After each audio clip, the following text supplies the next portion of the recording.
And I found that when I finally became a board certified emergency doc seeing patients, that the experience really wasn't what I had imagined it was going to be. That I had this vision of providing this very intimate bedside care to patients who desperately needed service. And what I found instead was that the entire American healthcare system was so fundamentally flawed and dysfunctional that all of the dysfunction funneled into the emergency department.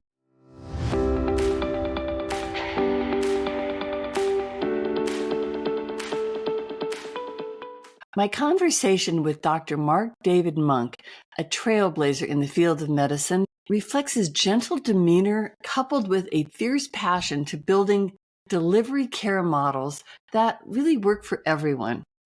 Now, Dr. Munk talks about his early work in emergency medicine, both in the United States and as a flying doctor in East Africa, about which he's written a new book. We also talk about his impactful work as the Chief Medical Officer at CVS Health and other innovative health systems. Now, Dr. Munk brings this unique blend of medical expertise and philosophical depth that will make you really think about how we can medically serve our entire population, both ethically and affordably. Now, if you're getting value from this podcast, please take a minute to like and also subscribe. It's always free. And now enjoy the insights of this really remarkable physician, Dr. Marc-David Munk.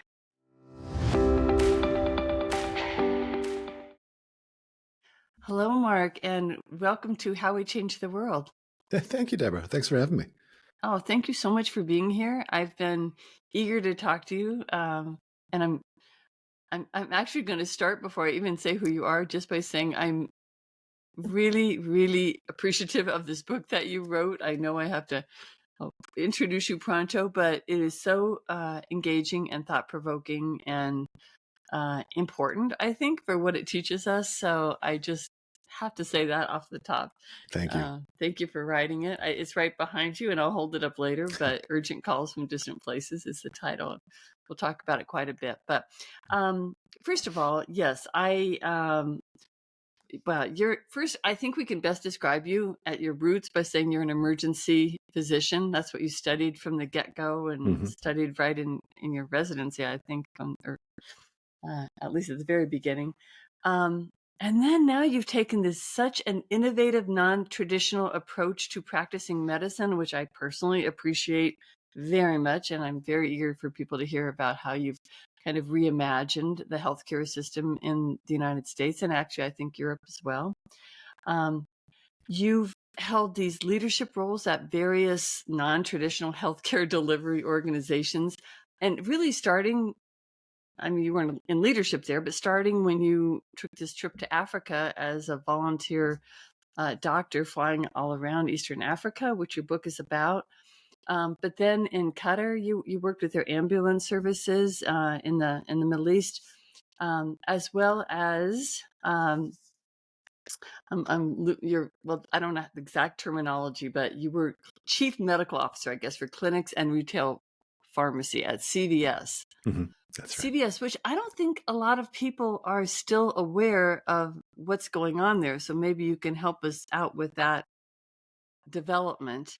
And before that, you were with Iora. Is that how you pronounce it? Iora? Yep. Iora, yep. Yeah, which Amazon later acquired, which also shows you, where it's going. Just gives us a few hints about where medicine might be going in the United States to better serve people. So you've always thought outside the box. Is that a lifetime kind of phenomenon for you?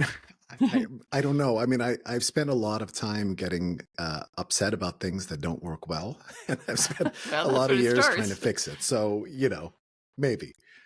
Well, I mean, it seems clear to me you've been at the forefront of adapting these medical systems to fit what needs are, and it's a very frustrating thing for many Americans, and I'm sure worldwide as well. So.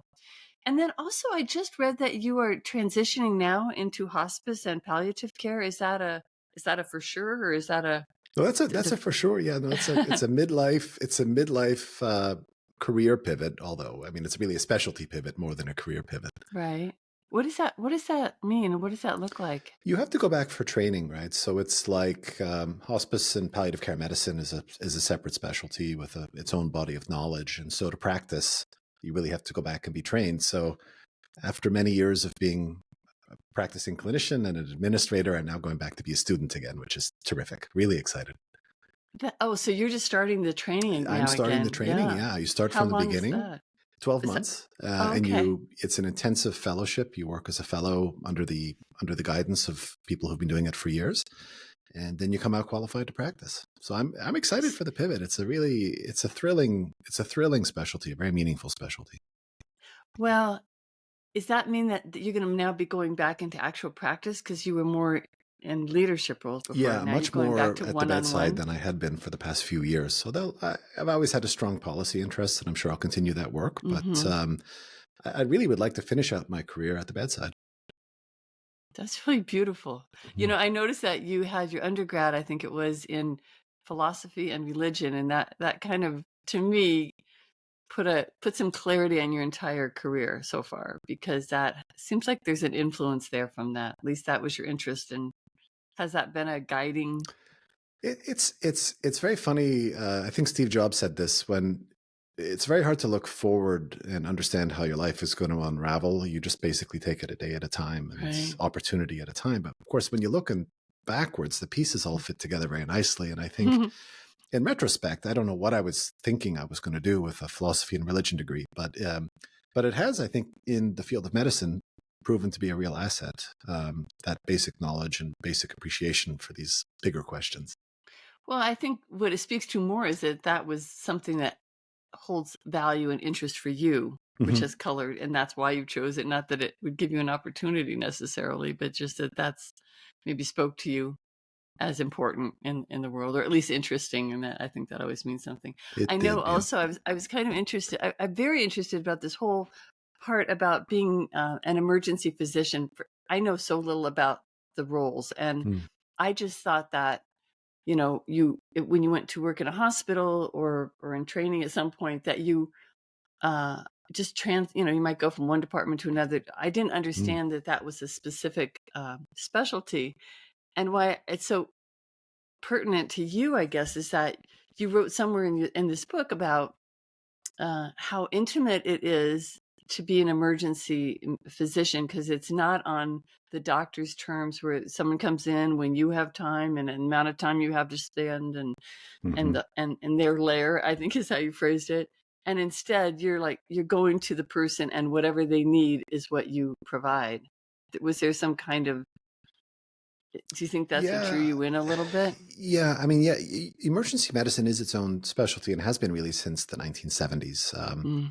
It previously kind of anybody who was a doctor could moonlight in the emergency room and see Right, and patients. that's what I still thought it was, And because I'm I think 50 years behind the times. well, I mean, I think they learned in the 70s and 80s that there was a sufficient body of knowledge that you really wanted people who trained in this and were really Hmm. good at stabilizing and diagnosing patients who were very sick.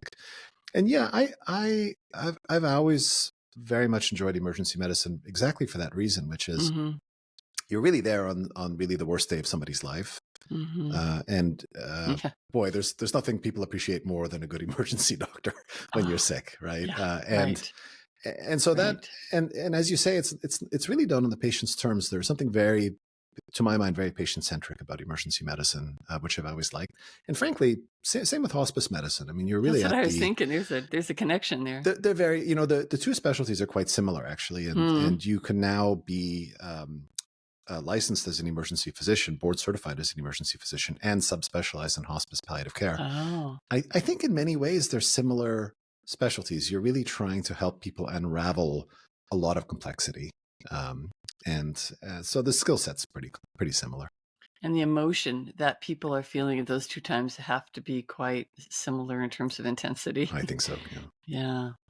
So well, let's just I want to talk about why you came into this position, that you wanted to go to Africa, and then ended up writing a book about it Mhm. much later. But uh, let's back up and talk a little bit about and you do talk about this in the book, your dissatisfaction with, once you became an emergency room physician and saw the dichotomy between Mm, just, I'm not sure how you termed it, the lucrative something, patients getting all the mm, high-end treatment at the high-end cancer centers with almost glamour around it in a sense. mm. And then here's ER docs getting literally nothing.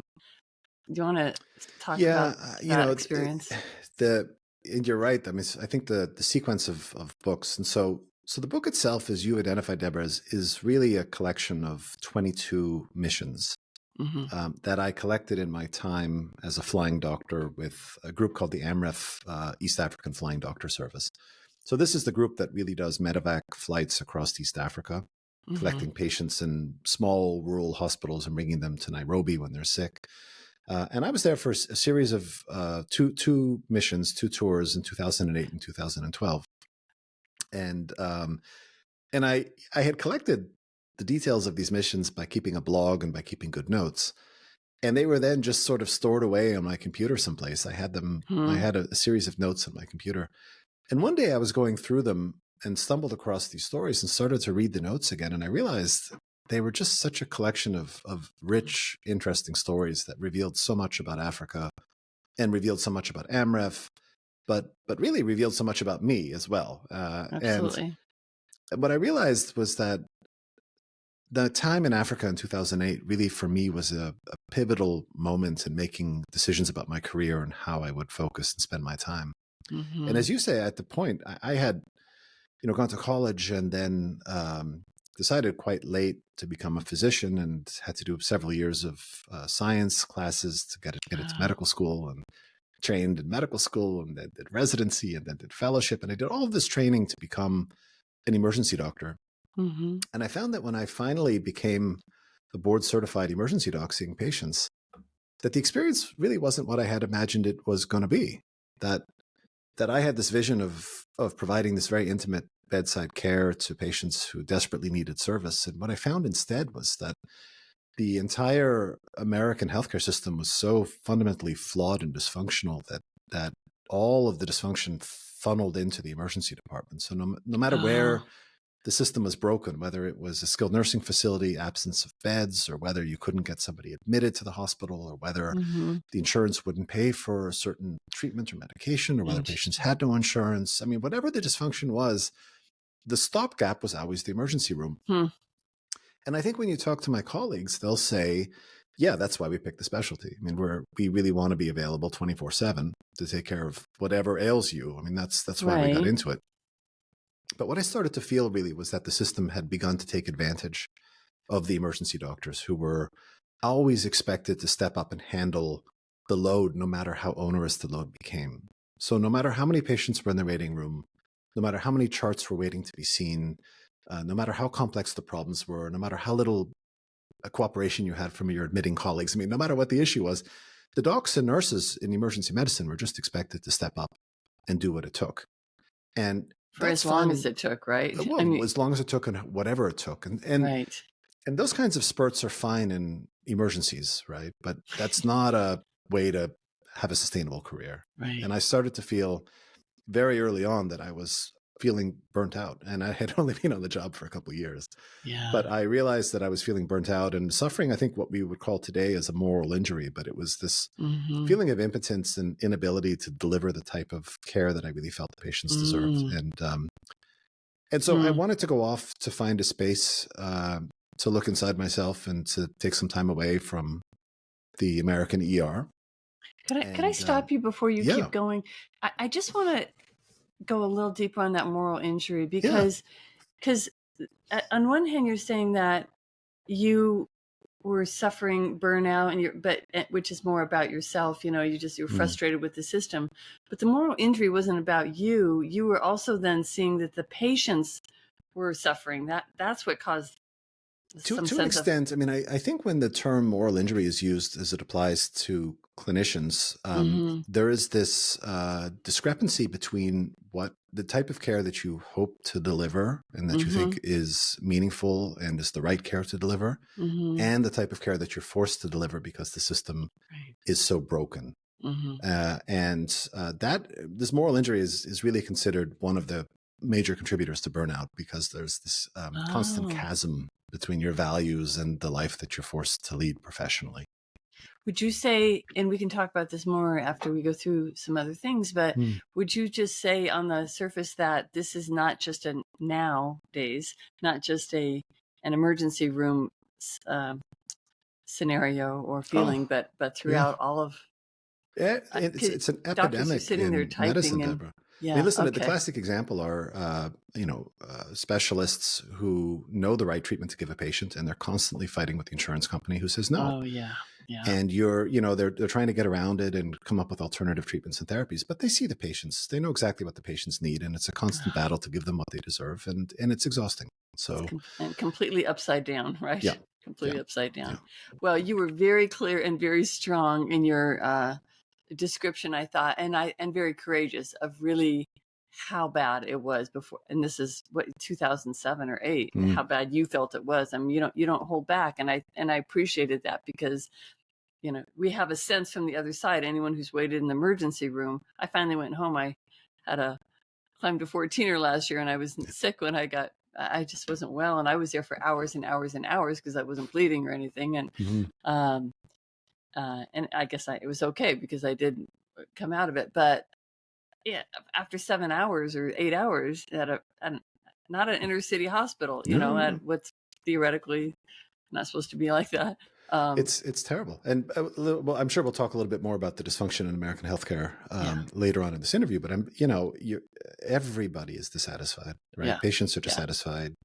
Doctors are dissatisfied. Nurses are dissatisfied. Insurance companies are dissatisfied. I mean, the whole thing is so fundamentally broken. That's when it'll finally change, apparently. Yeah. That's what it takes. Okay. Well, let's talk about then your adventures. And, I know it's back there, but I just want to hold it up because it's just a really cool cover too. And urgent calls from distant places. And it's, like you said, 20 and an emergency doctor's notes about life and death on the frontiers of East Africa. So it all takes place in East Africa, but in a number of different locations. Really, really, it would be interesting if you just liked medicine, or if you just like travel and culture and history, because it really combines all of that. But if you like all of it, it's unbelievable, very riveting. And so, and life and death. Every time you went out, it seemed like they were life and death. Fortunately, usually life, as it turns out. But anyway, I loved everything you talked about. So let's see. I don't know if we want to just start with if you have a particular story that you want to start with. I mean, I really liked maybe just the beginning of where you talked with these 3 gentlemen, or I think they're all gentlemen, started this organization, and one of them became actually quite significant to you. So maybe talk about how these flying doctors. I will. So this is, I think AMREF Flying Doctors is one of these great untold stories of, and like an extraordinary organization that kind of flies under the wire. So AMREF itself, I mean, it is. AMREF itself was founded in 1953, and really it was like 3 doctors who came together to try to do medical outreach. The lead was a reconstructive surgeon from the UK. He was actually the chief surgeon for the Air Force, British Air Force, and had pioneered a bunch of reconstructive surgery for pilots who had been severely burned in crashes after World War II. And he had gone to retire. He was an extraordinary fellow, Sir Michael Wood, and he was retired to Africa and ended up calling a couple of the young trainees who he had mentored earlier in his career and asked them to join him in Africa. One was a fellow Englishman. The other one was an American, actually, from Utah, who had trained in Utah, had gone to the UK to train under Dr. Wood, had gone back. And he actually, this is an interesting fellow. It's Dr. Tom Rees. Dr. Tom Rees had gone on to become like the society plastic surgeon in New York City. He was the guy to go to in the 60s and 70s. Talk about opposite ends of the spectrum. It is. But, at the same time as he was doing those jobs, he was also in Africa for a couple months every year doing this extraordinary, surgery and work. Fascinating fellow. Yeah. And so I had accidentally fallen into flying doctors just through somebody I knew, and I was referred. But I was lucky enough at the time to be living in New Mexico. And it turned out that Tom Rees was actually retired to Santa Fe. And I coordinated an evening with him. We went out for drinks in Santa Fe and started talking about his history, which was extraordinary. But the punchline to the whole AMREF thing is it started with 3 docs flying Cessnas around, and it got increasingly more sophisticated over the years. And they are now among the largest non-governmental organizations in Africa. They've got a budget of about $200 million and are doing incredible work with surgical outreach, public health, water and sanitation. Primary care is their big focus now. And then they still have the Flying Doctors, which is a division of the larger AMREF. Oh, they have their own medical university where they're training nurses and healthcare workers. So it is just an extraordinary, completely African-led organization that flies under the radar, but shouldn't. It really is, I think, one of the most effective NGOs around, and happens to run this extraordinarily, high caliber air ambulance service that wins awards for the best air ambulance in the world. So incredible place. When you were doing it, did you, for some reason I was picturing it a little bit more rickety than that when you were there, but was it pretty high level in terms of the quality of the airplanes and the pilots? And well, the pilots were amazing, right? Like they can land anywhere and on anything. Reading Tom's book, I have it on my desk actually here. I mean, reading Tom's book, it was rickety back in the days. I mean, they had these Cessnas, they would poop out every so often. There was one, a flying doctor called Dr. Ann Sperry, who flew her own plane for years. She was there for 40 or 50 years. Amazing. Yeah. She would sometimes fall asleep flying the thing. She would set the autopilot and then take a nap. just crazy stories. What a character. She was a character, was she ever? Yeah, I think I wrote something down about her. She saw 500,000 patients over 49 years. She saw 500,000 patients in her time at AMREF, and she flew her own plane in good weather and bad, and she carried a pistol in her doctor's bag because things went off the rails sometimes. But I'm sure they did. Well, we saw that a few times. Yeah, she was the tough cookie. But over the years, it has that doesn't happen anymore, right? They had immaculately maintained aircrafts, different types, bush planes, larger jets, with highly professional pilots and truly international caliber medical equipment and protocols. Oh, okay. But when you were there, did you feel that you had that kind of situation as well, like the high level equipment? I had absolute confidence in the organization. The planes were immaculately maintained. The operations folks were top caliber. I mean, it was a fabulous place to work. There was nothing sketchy about the organization. The situations we got into could be a bit sketchy, but the organization was top caliber. You said, you wrote something that I thought was so profound. You said diagnosing a patient overseas is like losing a sense or working without one of your senses, because you can't communicate oftentimes, or the language or your understanding of a situation.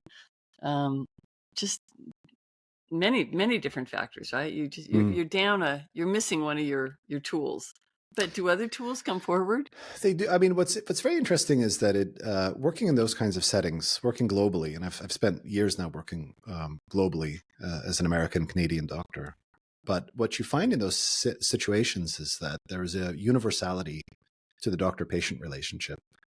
And so even though if you don't speak the same language and you come from completely different backgrounds and religious traditions and all of it.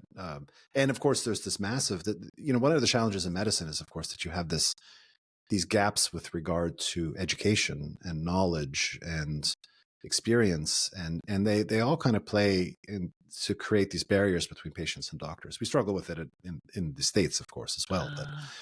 But what I think the story that really kind of brings that to light is the story of the little boy in the northern Kenyan village who was hit by the car, and we transported him and his parents 2 years old to Nairobi. I think, right? And these were patients who not only didn't speak English, they didn't speak Kiswahili, which was the national main language in Kenya.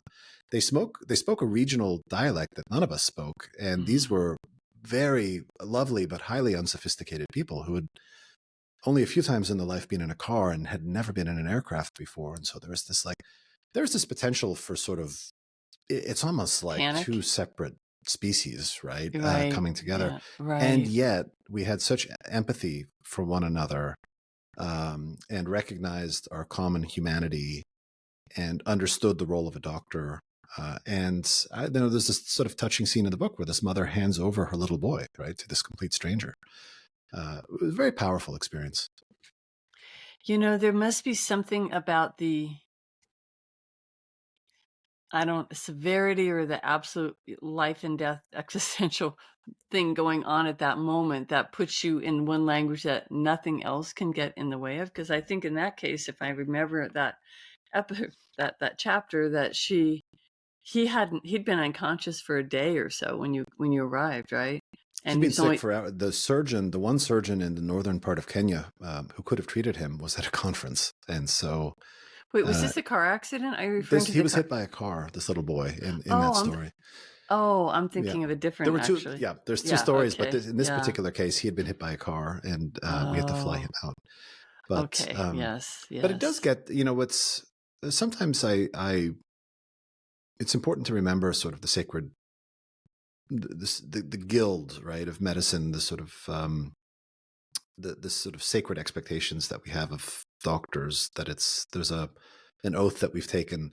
It's easy in the hustle bustle, I think, particularly in American medicine, to lose Mm-hmm. track of the fact that this isn't just kind of a series of transactions, that there's a very Oh, important relationship that needs to be developed and yes. nurtured. And that's certainly what I found in Africa. Mm-hmm. Well, and it's what we used to have here, and it's really hard to find it Mm, again. So, yeah. yeah, I felt. I mean, some of these stories. When we just talked about that one, I now I'm forgetting what country it was. It's all kind of, or like which city anyway. Yeah. With this family who got in a car accident, and all 7 of them were injured, and you got a 2-year-old boy who'd been unconscious, I think, overnight, Hmm. and was Hmm. just and everything, the equipment failed. It was just so touch and go. So many of them are so just, you literally have no idea if they're gonna live or not. Yeah. And you're in an airplane, and you're on the runway, and the places that you're doing the triage, or actually the treatment, it's not just triage, is you're actually saving their lives in that moment. It's just it's and with parents there, and they can't speak the language, and just so many difficult situations. Hmm. And that one was just that one really touched me for some reason. I think because he was a baby and went through a windshield, and it just, I don't know. I just didn't think he was going to make it. Yeah. So it was Yeah. just, and every one of them that they do make it, I'm just like, oh, so thankful. And it just gives us a little bit of taste what it must be like to be you. You must be working on some kind of a adrenaline, and does something come into you like at a higher level that because that whole story of like that you had to uh, sorry, what's the word where you have to intubate? Yeah. I We think had you to had to intubate that intubate baby. him, and then it didn't work, and it usually always works, and you couldn't figure Yeah. out why. I mean, but you had to figure out a lot of things really fast for him not to die, and I'm sure that happens a lot in emergency. But is there a different level of communicating with something that helps you, or what happens in Yeah. those moments? What ends up happening under those extremely charged circumstances is that there's almost a disassociation that takes place, Mm-hmm. and your scope of focus actually narrows, Oh. and you are single-mindedly focused on solving the problem and improvising.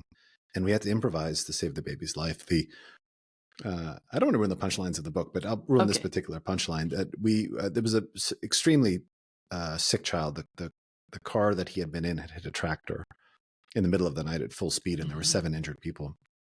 And so our pilots flew us into this just completely improbable landing strip, and we landed on the savannah after scaring away the zebras, off the savannah.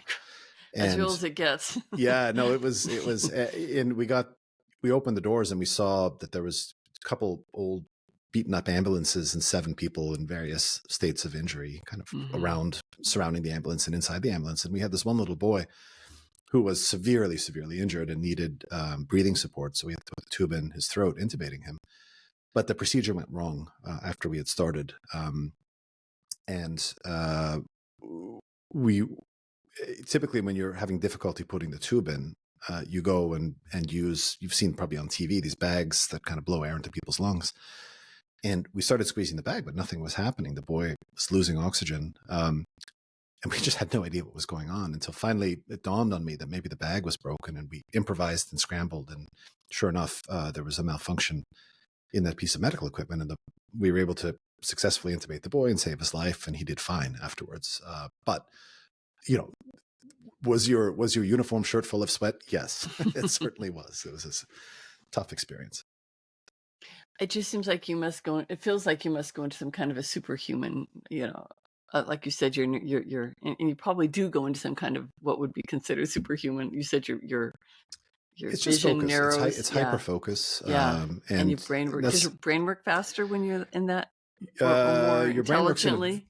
I would say, a very disciplined fashion. You're Mm-hmm. not, you learn how to sort of, calm all of the superfluous information, and you're simply focused on solving Mm-hmm. one problem. It's absolute focus. It's just a beautiful thing. I thought I wanted to just talk about one or two other ones. One, not even in specifics so much as what you learned and what you face, because I was curious that, uh, in a bigger sense, that you felt like you learned, what you discovered. If I understood this correctly, like working in Africa those two times helped you see what was broken about the U.S. system, which I think, if I understood you saying that right, which seemed kind of backwards when you look at, what actually happened there, where it's really broken. You Yeah, well, know, listen, I mean, you don't want to be a Pollyanna about this. I mean, Africa certainly had its own big issues, no doubt about it, right? A lot of scarcity of resources and right? a whole host of issues.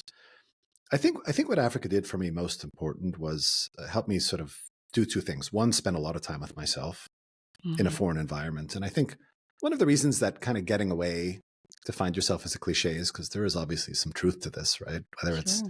these books like Eat, Pray, and Love, which was, I think that was the title of the book, but I always say it backwards, but I think do I that's have right. it? Eat, Yeah. Pray, Love? No, I think, because I think love is last and praise it. Yeah, Yeah, that's well, right. you know the one I'm talking about. But I Yeah, mean, I do. these are stories of kind of people going away to find themselves. Sure. And it's in fact such a cliche that there are terms like Joseph Campbell, who I Mm-hmm. read about at the end of the book, was this sort Mm-hmm. of theologian writer who's talked a lot about this idea of leaving home, discovering yourself, coming back. The hero's journey.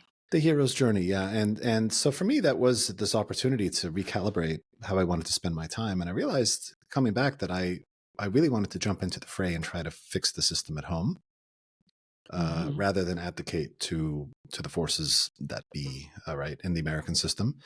But clearly big problems in both systems, just different problems. Okay. Yeah, that helps.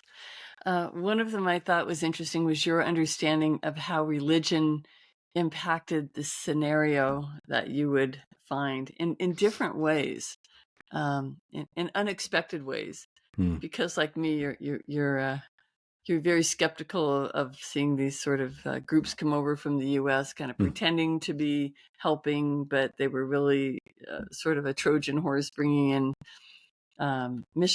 evangelical type of, trying to convert people Yeah. under the guise of helping build a school, and some of them are building, but many of them, at least the ones that you were describing, uh, definitely that was their real cause was hidden, and that's Yeah. unfortunate. But You then, go you ahead. can sort of see, I think the thing about, and I'm not a particularly religious person, but I've always been a little bit conflicted, right? And I think it's Sure. sometimes very easy to write off well-meaning people who are doing things in the name of a higher purpose, a higher spirit.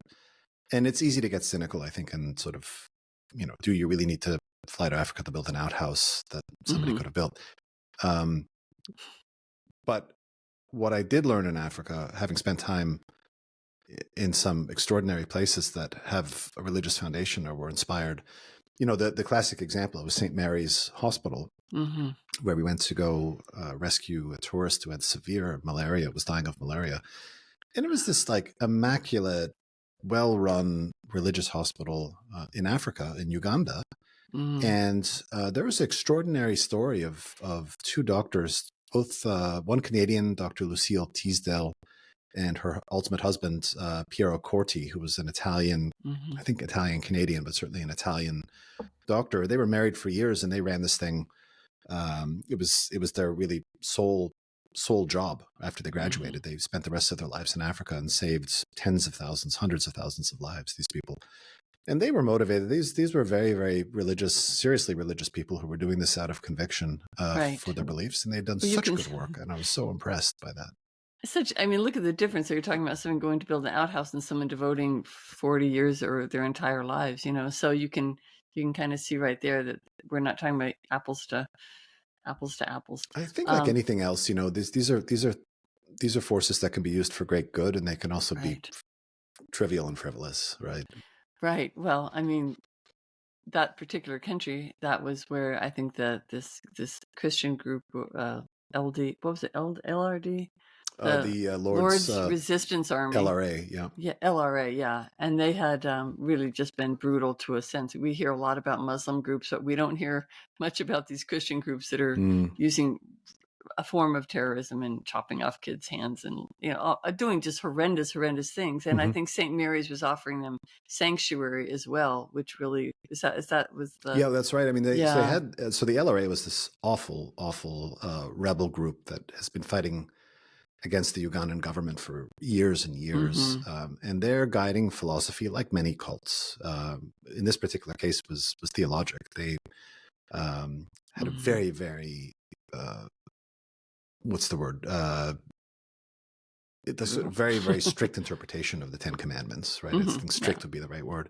Fundamental, to the point that if they terrorized the Ugandans to the point that if they saw people walking around town or doing anything on a Sunday, they would actually attack them with machetes. And so that entire part of Uganda has been terrorized for dozens of years, 20, 30 years.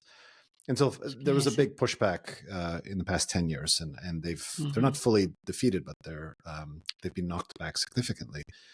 But that added a little bit of nuance to this thinking around religion. Clearly, here wasn't just a trivial use of religion; it was, in fact, to my mind, a quite evil use of religion. In contrast to the wonderful work that was being done at St. Mary's, where they would take children and put them in the walls at night to guard them from the rebels.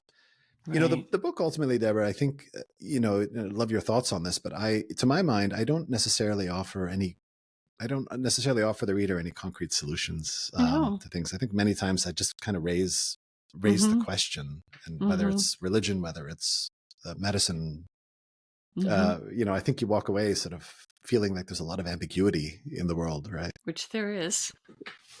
I mean, if you went into these 22 different situations and had an answer for one, I'd be skeptical because there isn't. If there were an answer for all of this that was obvious, it would have probably been implemented by now. But I just thought that the religion, I know there was another one with religion too, where they had kind of the Catholic Church had, I think, I don't know why I'm getting all my countries confused, but where the DNC, Democratic Republic of Congo, yep. where you thought it was, where you had also been surprised by the strength of the respect that these people had for the Catholic Church, because and I think it is interesting because, and I did want to ask you about this one in particular, just because we don't have to go into the whole story, but you had fully expected to be, it was a situation where you thought they just graft everywhere and you couldn't literally take a step without having to pay someone to do every single thing. And just what the hassle it was going to be to fly in to rescue somebody and treat them in such a situation. And then, just to cut to the chase, there's a bishop who shows up and nobody is asking you for any money because the bishop is bringing in the sick patient, a priest. And everyone has so much respect for the bishop and for this whole religious group that are approaching you to bring your patient. And I think just that you speak about, at first I thought it was going to be a story of intimidation by them, but they were afraid of him. But no, it was the opposite, that here was some sense of normalcy and clarity and strength and order in their country where it hadn't existed in the government. And so I thought that was what I wanted to ask you about it, because I thought it was so fascinating. And I wondered if it made you wonder, because it did make me wonder, are there times when a theocracy or a dictatorship, for that matter, has a better outcome for a country than the total disaster that we're seeing in so many almost failing or failed countries right now? Yeah, it's a really interesting question. That was an eye opener. And what I learned in Africa, of course, is you had these strange experiences, and then when you went back and read the history of the country, it made absolute sense why there was a certain behavior. Right. Ethiopia, in a different story, was an example Yeah. of Ethiopia's communist background, 20 years of communism. The And what we saw in the still DRC, everywhere. Yeah. Yeah, I mean, it was this bureaucracy, but it was basically this complete Russian, Soviet level bureaucracy that Yeah. had permeated the place. And Yeah. in the DRC, there was this like massive respect for the Bishop of Goma who showed up at the airport, and that was the legacy of the Catholic Church in particular, but also Protestant churches really stepping in over the years to provide the core infrastructure that people in the DRC needed. So they ran the schools and they ran the hospitals and feeding centers and all these important services that became really well managed under the church, whereas the civil government was completely dysfunctional and disliked and corrupt.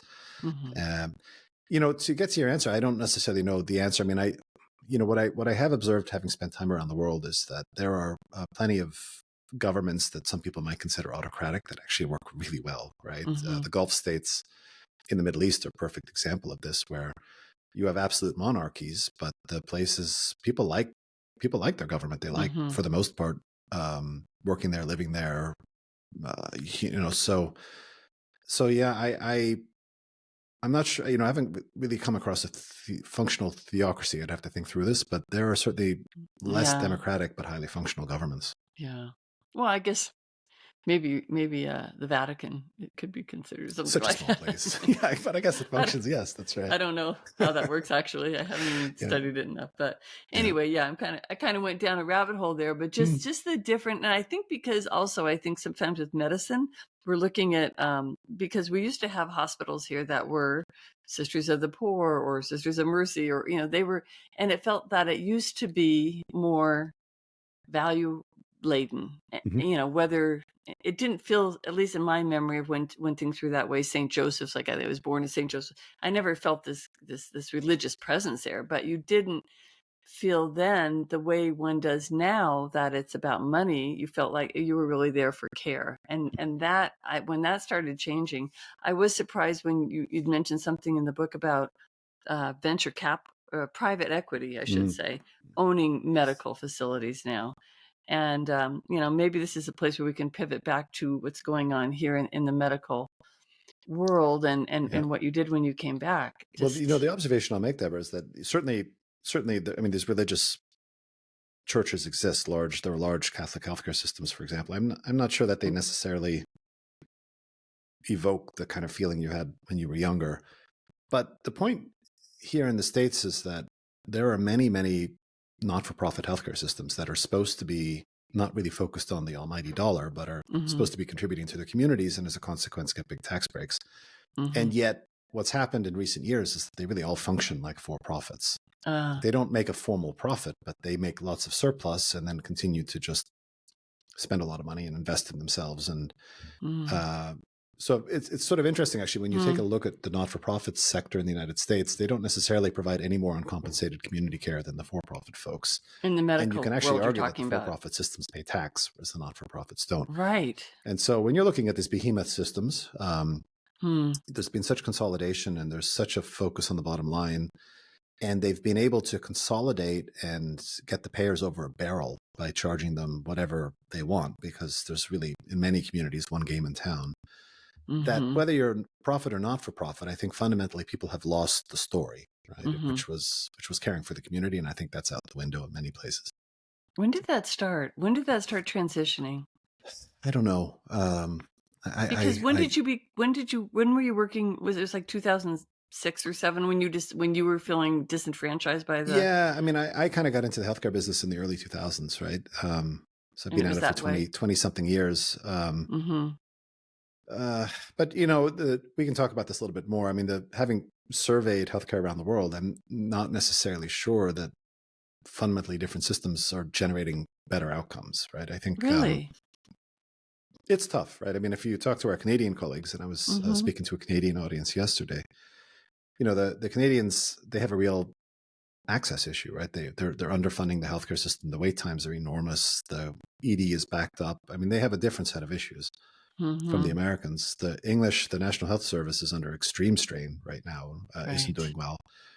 There's just, I think, kind of a universal set of conditions that have emerged having to do with the high cost of healthcare, the massive cost of pharmaceuticals, the complexity of healthcare, the extended lifespans, the growth of chronic disease. I mean, there's all of these various things coming together that have just made it very tough for people to get right. And unfortunately, in the United States, to my mind, one of the biggest issues that we are trying to solve for, because no matter how you measure healthcare, right? I like to use a concept called the quadruple aim, which is healthcare quality, cost, patient satisfaction, and provider satisfaction. But that's the rubric I use. The American system is failing, but as is the Canadian system and the UK system and most others around the world. And so, there's some big issues to be answered here. Certainly in the United States, one of the big problems is that we just have everybody at the trough. Like the cost, access was always a huge issue. I think Obamacare has done a lot to improve access through increasing insurance, fortunately, so people can now get care. But still today, it's the leading cause of bankruptcies in families is medical bankruptcy. Most insurances are now in the range of $20,000 a year for premiums for an average family. The deductibles and copays are massive. People can't afford them. And in the US system, uniquely, we have a lot of people at the trough, from pharmaceutical companies charging whatever the market will bear, prohibiting Medicare from negotiating drug costs, as an example. There's just so much cost built into the system that is one of our key problems. It sounds like that is the lion's share of the issue, isn't it? But what is it? Would you say that's true? I think you've got two major issues in the United States: cost and access, right? And access is not as bad as many other places, but as you said, you were waiting in the ER for 8 hours. There's a reason why. I mean, access is just not sufficient to meet demand, but cost is wiping people out, and this is the big bugaboo now that you have. To my mind, so many people at the table diverting money from the stream, right? If I can use it. So you start, it's one of the biggest costs in the United States is healthcare. It's one of the largest GDP items. And it starts with this like massive Amazon river. And by the time you get down to the patient, it's a trickle because everybody's sucking resources out of the system, whether it's insurance company profits, whether it's hospital profits and surpluses, whether it's the pharmaceuticals that are just obscenely priced, right? Obscenely, yes. Just so what I guess I want to get to, and maybe there's no answer for this, is I don't think it used to be that way. I think access has always been a problem, especially for marginalized communities, maybe middle class or upper class white people, speaking in terms of economics, have always had fairly good access, and definitely it has not been the case in rural and in other communities, marginalized communities. However, if we just take that out of the equation for a minute, it still seems like it changed pretty dramatically over the last. I don't know when it started happening that it was hard to get in to see a doctor, when they started looking at the computer and not you. There was just all these things that seems to be almost a moment in time when it switched. Like, it's very dramatic.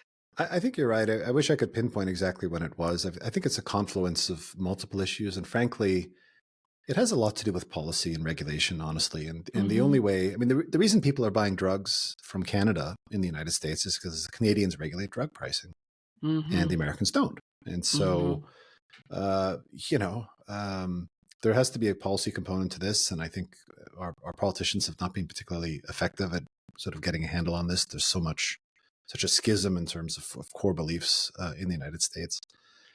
So yeah, I mean, I wish I could pinpoint the issues.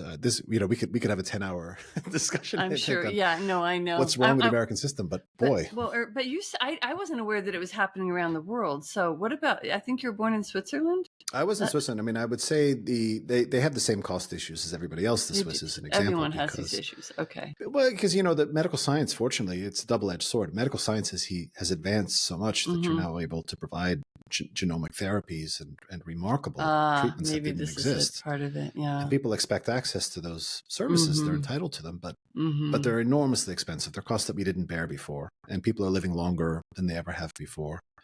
And so the systems around the world are all struggling with the same issues. I've just, as a quick anecdote, I was in Belize for several months. My son lives there, and I was there on an island, Kikaker, actually, last summer, and I had a stomach issue. I got sick, and the doctor there, they do have a free clinic, which is not good. I'm just gonna. Mhm.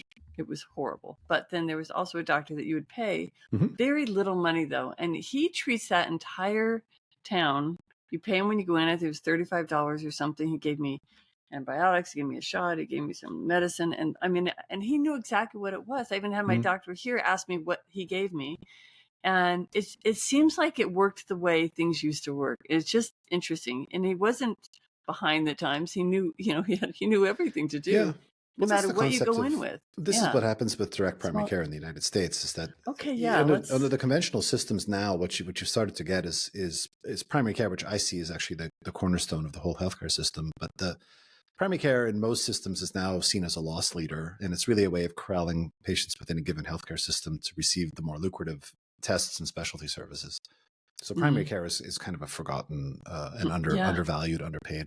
Right. And what you're starting to see actually with direct primary care, which is very interesting, are that there are doctors that don't take insurance anymore, and they charge you a monthly fee, and it's not much, but Oh. with the fee that they can charge is actually enough to provide you exactly the time and attention that you deserve. And you've started to see in the United States this very interesting rebirth of primary care, from geriatric focused primary care practices through even very interesting organizations like One Medical, right, which charges a fee, but it's not much. It's owned by Amazon now, and it provides a much higher caliber of primary care. And so, less but than that's insurance costs, would you say? well, does it? Is it less? Does it cost less than I think that they're offering $99 a year for a this. year? Yeah, that's what I mean. I mean, it's not a huge amount of money, right? What But do you mean? but that's the delta between being able to take patients, decompress the doctors and get them away from the computer and invest in My systems goodness. that, yeah, I mean, check out Amazon's website. I mean, I don't want to shill for them, but I've been impressed by One Medical and by the other groups that are trying interesting things. So is it online? Is that what the situation is? It's online service? No, they have the clinics, One Medical. I mean, there are online primary care services now that, Yeah. there was one, Oscar Health is a terrific insurance company out of New York City. I like them a lot. And they have a primary care offering for their members. If you buy insurance from them, you get this unlimited primary care, and it's this very innovative model. And One Medical they're in a number of cities. In full disclosure, One Medical bought the organization I used to work for called Iora Health. It was also a primary care group. Right. Yeah. But they're now owned by Amazon, part of the Amazon family, and they're just thinking primary care differently. So when you came back from Africa, is that what you went into? Did you come back and say, okay, I'm not going into that dysfunctional system that burned you out and was unfair to patients as well? What did you do when you came back? Well, I wanted to, as I say, sort of try to fix the system. And to my mind, there were maybe two ways of doing that. There was either getting into the traditional healthcare system and trying to fix it from within, which is a yeoman's task. Or there was an opportunity to work in different types of organizations that thought differently about how to pay for service and how to provide primary care and how to integrate with insurance companies in a way that makes more sense.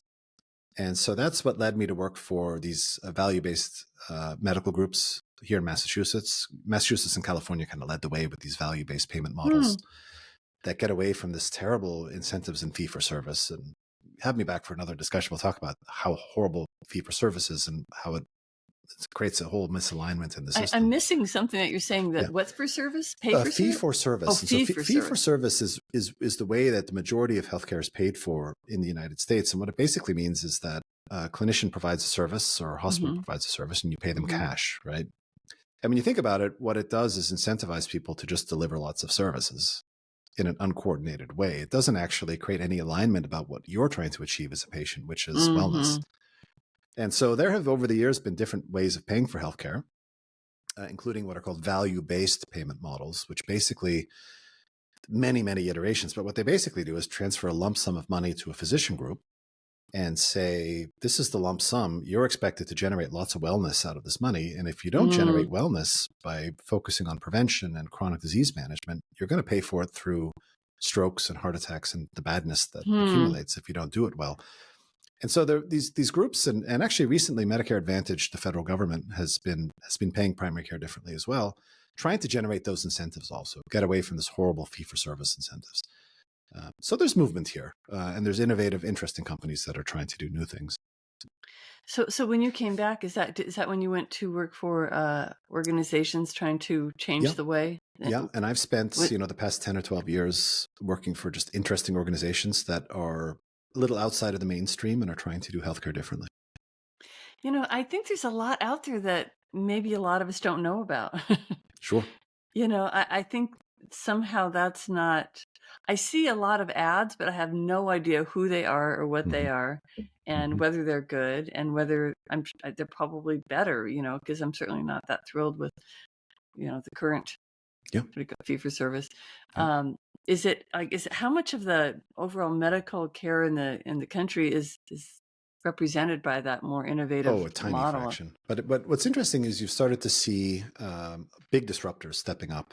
Yeah. So, majority of healthcare these days is provided by huge consolidated systems. The independent doctor's gone away mostly, Mm. and the Colorado market. There's two big players in the Colorado market. Massachusetts, where I live, there's three big systems Hmm. that have an oligopoly, and they have an oligopoly because they want to fight back against the insurance companies to make sure the rates are high. But what you're also starting to see are big players coming in to try to disrupt healthcare. And Amazon is a player, CVS is a player. Yeah. Yeah, Walmart, very interesting clinics that Walmart is opening up. Low Really. costs, very low cost, fully transparent pricing, very impressive people in the Walmart system. Walgreens has a partnership with a group called Oak, which and there's Village Medical. There's a bunch of these that are paid differently, in some cases actually aligned with insurance companies, because the Hmm. insurance companies are sort of trying to get away from this fight with the incumbent systems and are trying to rationalize their payments a Right. bit.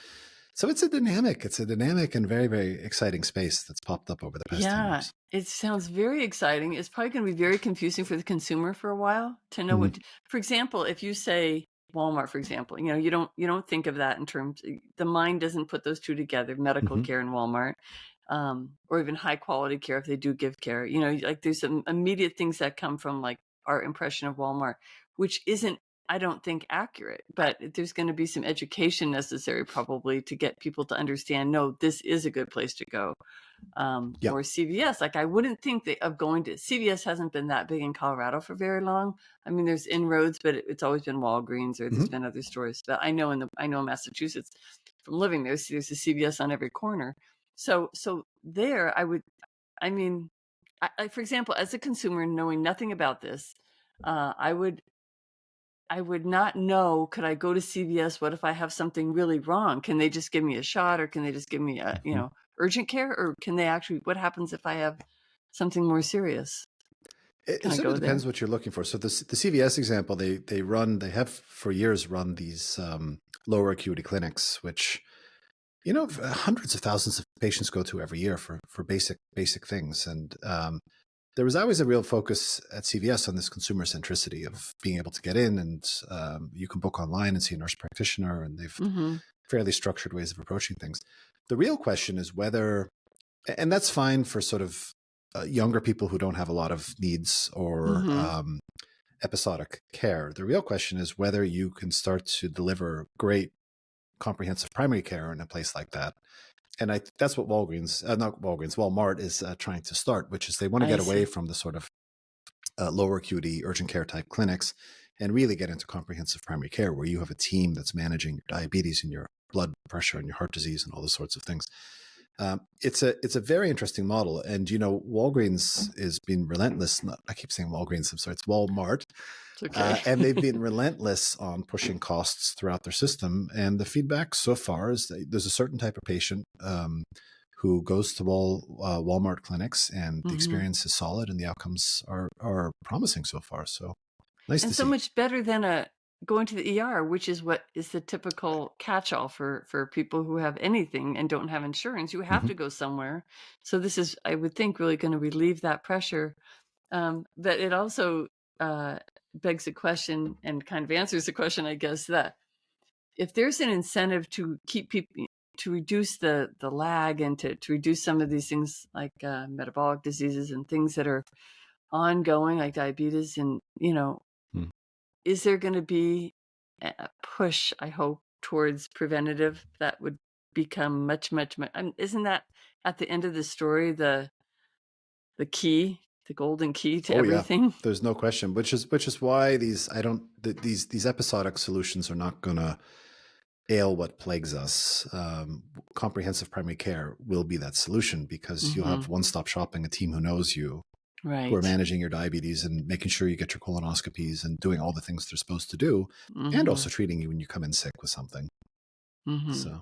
But we have obviously a capacity. There's a real shortage of primary care providers today, and that's going to be our big issue.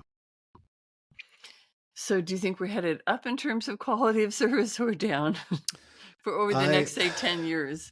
Somebody asked me this the other day. I have just an unbelievable confidence in the United States.